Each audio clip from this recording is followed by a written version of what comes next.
প্রধান ও ভালো মন্দের একাই প্রধান ও ও মাই গড। হ্যালো ফ্রেন্ডস, আমি অর্পণ। তো আজ একটা গ্রেট নিউজ পেয়েছি। গতকালই কিন্তু হইচই থেকে, হইচইয়ের যে ফেসবুক পেজ রয়েছে, যে সোশ্যাল মিডিয়া হ্যান্ডেল রয়েছে, সেই হইচই নামক যে ওটিটি প্ল্যাটফর্ম, সেখান থেকে কিন্তু একটা পোস্ট করা হয়, যে একটা লেখা হয় যে শিরায় শিরায় রক্ত ড্যাশ দার ভক্ত। সুতরাং ফিল ইন দ্য ব্ল্যাঙ্কস করতে বলা হয়, এবং সমস্ত যারা সুপারস্টারের ফ্যান্সরা রয়েছে, ফ্যান্স ক্লাবের মেম্বার্সরা রয়েছে, সেটা দেবদার ফ্যান্সরা হতে পারে, জিদ্দার ফ্যান্সরা হতে পারে, বুম্বাদার ফ্যান্সরা হতে পারে, বাবান্দা অর্থাৎ কৌশিক সেনের ফ্যান্স ক্লাব থেকে হতে পারে, বা একেন বাবু অর্থাৎ অনির্বাণ চক্রবর্তীর ফ্যান্স ক্লাব থেকে হতে পারে, সেটা সবাই কিন্তু নিজেদের মতো করে, এবং রূপম ইসলামের ফ্যান্স ক্লাব থেকেও সবাই কিন্তু লিখেছিল যে শিরায় শিরায় রক্ত। কেউ কেউ বলেছে আমরা দেবদার ভক্ত, কেউ কেউ বলছে আমরা জিদ্দার ভক্ত। মানে এই জিনিসটা দারুণ একটা জিনিস, যে স্লোগানের বিষয়টা আমরা দেখতে পাই সিনেমা রিলিজের সময় সুপারস্টারদের ফ্যান্সরা এই স্লোগানটা দেয়। অনেকে বলছে শিরায় শিরায় রক্ত আমরা দেবদার ভক্ত, অনেকে বলছে শিরায় শিরায় রক্ত আমরা জিদ্দার ভক্ত, অনেকে আবার বলছে শিরায় শিরায় রক্ত আমরা বুম্বাদার ভক্ত, আবার অনেকে বলছে শিরায় শিরায় রক্ত আমরা একেনদার ভক্ত, শিরায় শিরায় রক্ত আমরা বাবান্দার ভক্ত, শিরায় শিরায় রক্ত আমরা রূপম ইসলামের ভক্ত, জয় রক। এই জিনিসটা কিন্তু চলতেই থাকছিল। কালকে প্রচুর ভাইরাল হয়েছে এই পোস্টে, এবং প্রচুর সুপারস্টারদের ফ্যান্সদের, ডাইহার্ড ফ্যান্সদের প্রচুর কমেন্টস কিন্তু দেখা গেছে।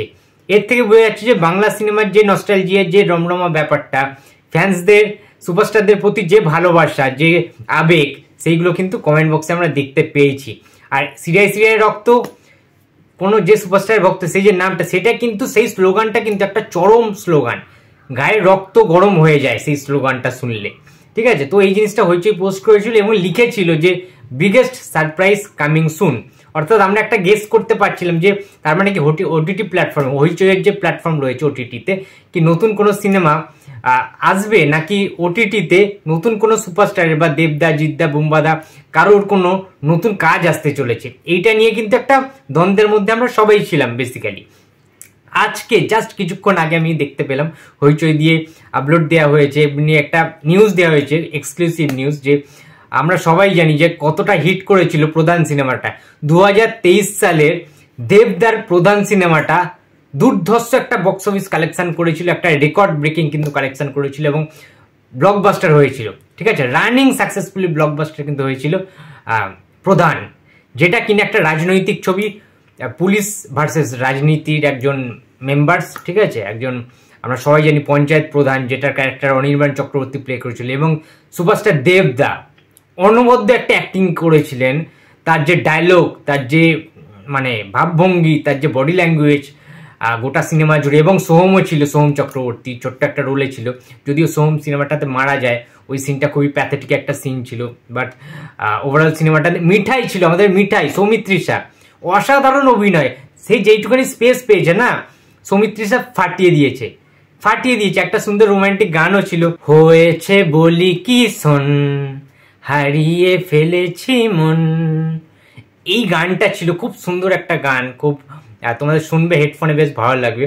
এই গানটায় দেব এবং আমাদের মিঠাই অর্থাৎ সৌমিত্রিষা, দেবদা এবং সৌমিত্রিষাদির অভিনয় জাস্ট অনবদ্য। তাদের যে কেমিস্ট্রি, ফার্স্ট টাইম প্রধান সিনেমায় আমরা দেখতে পেয়েছি, কি মিষ্টি দেখতে লাগছিল সৌমিত্রিষাকে। তার হাসিটা তো এমনিতেই মিষ্টি, তার যে স্মাইলটা, এবং দেবদার সাথে খুব ভালো ম্যাচিং করেছিল, মানিয়েছিল প্রধান সিনেমায়। তো তাদেরও যে প্রশ্নগুলো ছিল, যে প্লটগুলো ছিল, খুব সুন্দর লেগেছিল।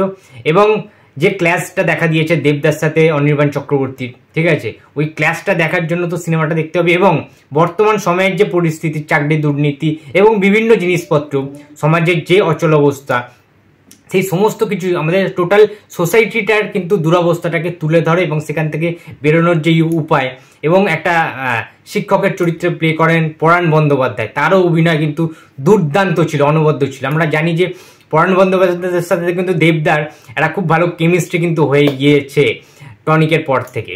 তো সেক্ষেত্রে দাঁড়িয়ে আরও একটি কাজ, ঠিক আছে, এবং অভিজিৎ সেন, ঠিক আছে, পরিচালিত এই ছবি প্রধান কিন্তু হইচইয়ের প্ল্যাটফর্মে রিলিজ হতে চলেছে, প্রিমিয়ার হতে চলেছে ইনফ্যাক্ট 9 তারিখে, 9 আগস্ট।